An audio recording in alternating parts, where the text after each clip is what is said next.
মধ্যে আগে ধরিয়ে দিলাম গরম হওয়ার জন্য।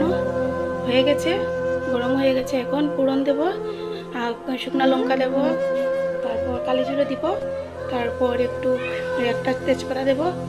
এখানে করা আছে আদা কুড়িয়ে রেখেছি, আর কুমড়ো বানাবো শুক্তি। ফোড়নটা দিয়ে দিলাম, আর এখন দিয়ে দেবো চাল কুমড়ো। তারপর একটু আদা কুচিগুলো দিয়েছি, চিনি দিয়েছি, জিরার গুঁড়ো দিয়েছি, আর দিয়েছি হলুদ, আর দিয়েছি লবণ দিয়ে নাড়াচাড়া করে তখন রেখে দেবো। সিদ্ধ হয়ে গেলে তারপর টানার পরে নামিয়ে দেবো।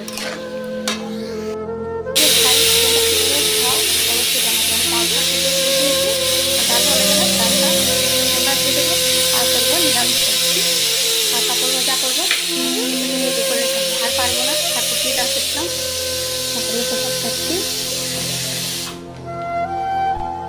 সবজি বানাবো, সবজি বসাচ্ছি এদিকে, একদিকে কুমড়ো হচ্ছে, সবজি বসাবো। দিয়েছি পাঁচফোড়ন দিয়েছি, শুকনো লঙ্কা দিয়েছি, তেজপাতা দিয়েছি, আর এখানে দেবো এখন এই সবজিটা দিয়ে দেবো। এখন দেবো চিনি, লঙ্কা গুঁড়ো একটু দেবো। কুমড়োর মধ্যে আমরা লঙ্কা গুঁড়ো দিই না, দিয়েছি না, সবজির মধ্যে দেবো লঙ্কা গুঁড়ো, জিরে গুঁড়ো, আর দেবো ধনের গুঁড়া, আর দেবো হলুদ, আর একটু চিনি দেবো। সিদ্ধ হয়ে যাবে, লবণ দেবো স্বাদ মতো। দিলাম সব কিছু মশলা। এখন নাড়াচাড়া করে ঢাকনাটা দিয়ে দেবো। এদিকে তার কুমড়টা তো হচ্ছেই।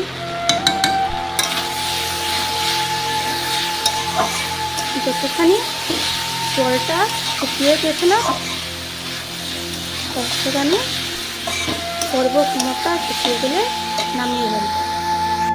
ডাল সম্বাস আর বসাবো ভাত। চালটা রেডি করে রেখে দিয়েছি, চাল রেডি করে দিয়েছি। এখন দিয়ে তারপর নামিয়ে ফেললাম। আর দিয়েছি, আর এখানে বসিয়েছি ভাত বসিয়েছি। সামনে শাক ঢুকেছে, শাকটার মধ্যে ব্যাং ধরেছে মনে হয়, শব্দ করছে, এর মধ্যে বৃষ্টি দিচ্ছে, ভয় করছে ঘুরে নিয়ে ঢুকে যায় শাক।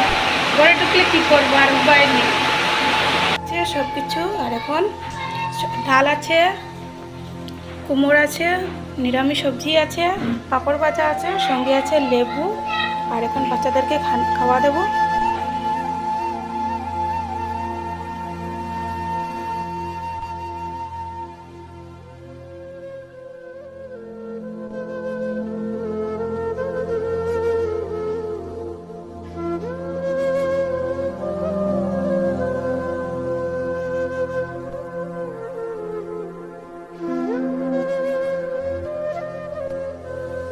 বাচ্চাদের খাবারটাও রেডি। এখন বাচ্চাদেরকে খাওয়াবো, 4:30 বাজে। আর যদি ভিডিওটা ভালো লাগে অবশ্যই একটা লাইক তো করতেই পারো। বাই বাই বন্ধুগণ, শুভ দুপুর।